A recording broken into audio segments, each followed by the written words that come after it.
read. They're already read. No, there's one. Okay, let me just take it. Well done, ladies. I really appreciate what you're doing.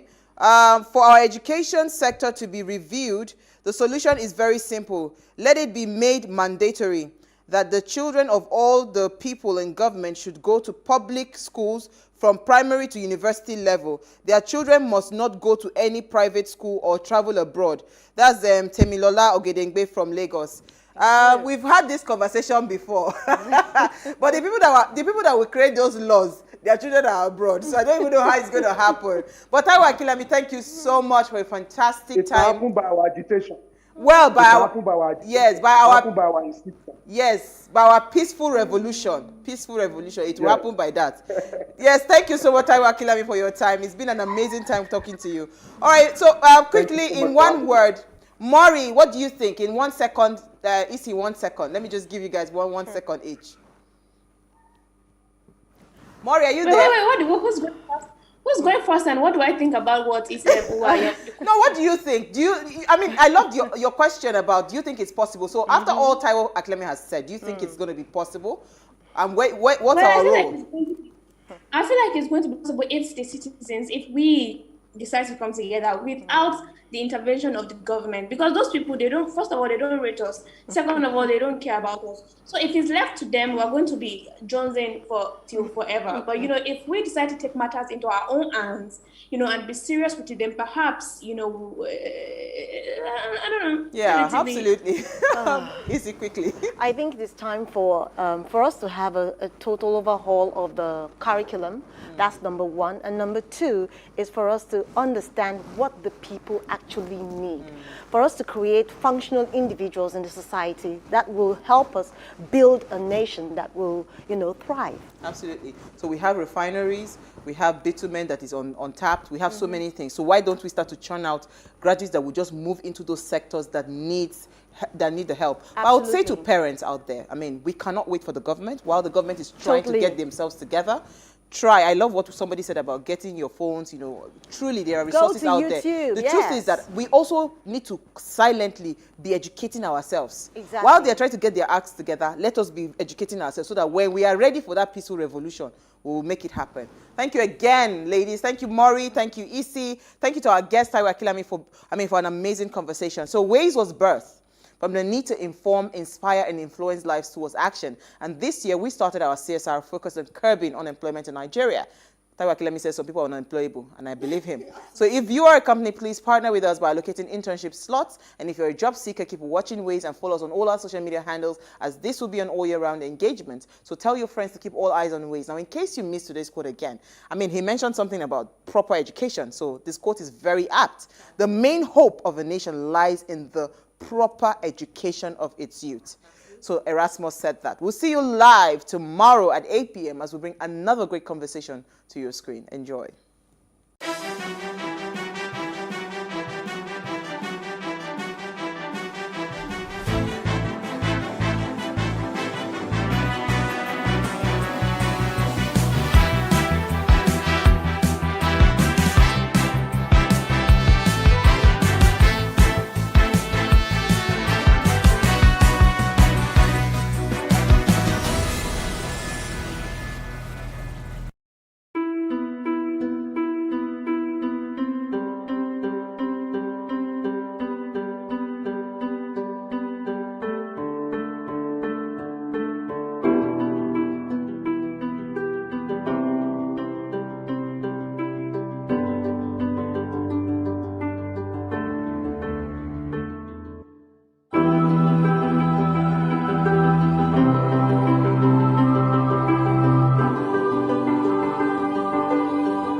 In Nigeria, hundreds of female children get pregnant in their teen years.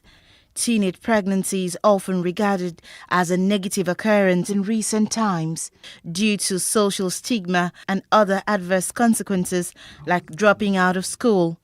According to the World Health Organization, every year, an estimated 21 million girls aged 15 to 19 years in developing countries become pregnant, and approximately 12 million of them give birth.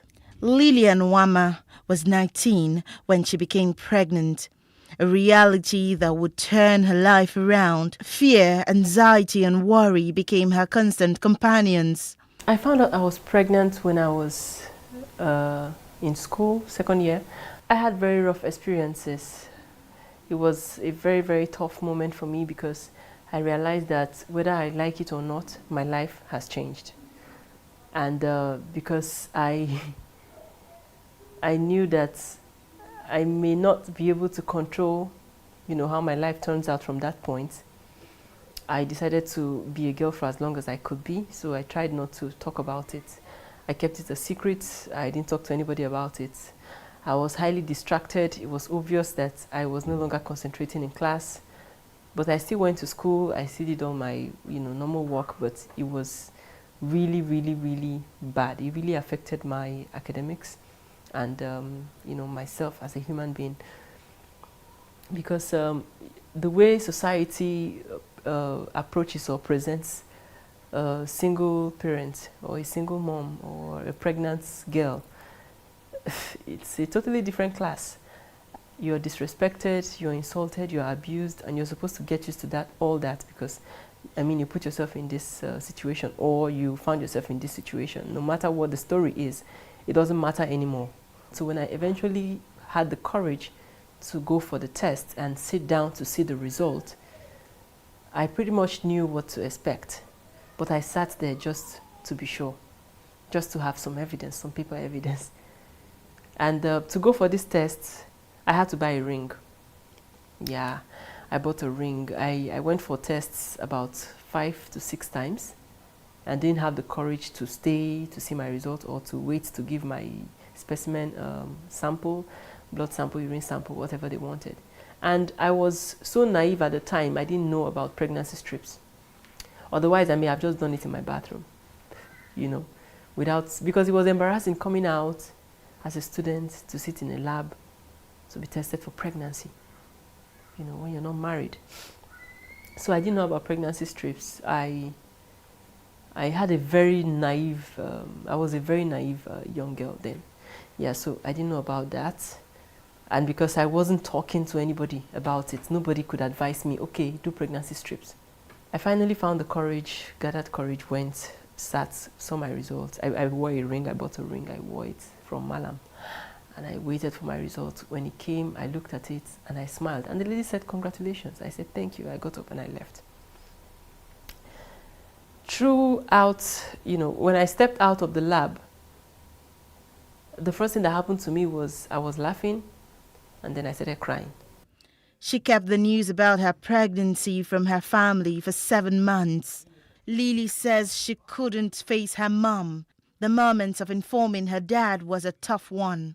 So it was the point where the baby bump started showing that I knew that, look, if you don't tell them now, they're going to find out and it will be more embarrassing. So I had to call my dad and invite him to come and see me.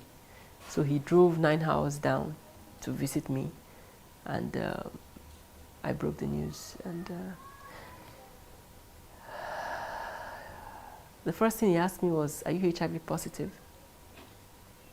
And I said no. And then he broke down in tears. He started crying.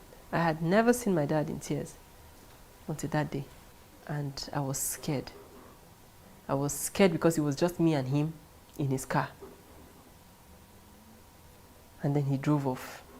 He drove me to my uncle's house to tell them that, to find out if they knew that I was pregnant. Because this uncle of mine lives in the town where my school was. So, and he handed me over to him when I resumed school. So I would go there every weekend to spend the weekend with them, and they didn't know I was pregnant the whole time. So when he took me there, and he asked him, so your daughter is pregnant and you didn't tell me? And he said, how? And he said, yeah, she's pregnant. And you didn't tell me. And he said he didn't even know about it. So it was it was devastating for everyone.